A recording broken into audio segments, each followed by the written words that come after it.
Hi everyone, in this video I'm going to show you how to disable Roblox UI navigation that you can see on the bottom right corner of your screen.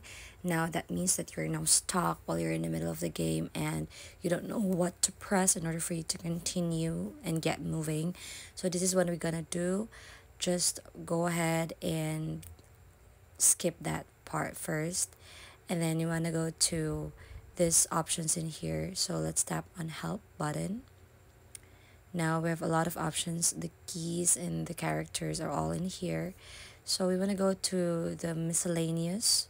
As you can see, the first one, we have the UI selection toggle. So I have here the hashtag key. So it means that if I'm going to use that key on my keyboard, then that will allow me to keep moving and continue. So all you have to do is just to go ahead and see help, and then try to check there in your miscellaneous whatever keys that you need to press in order for you to get going.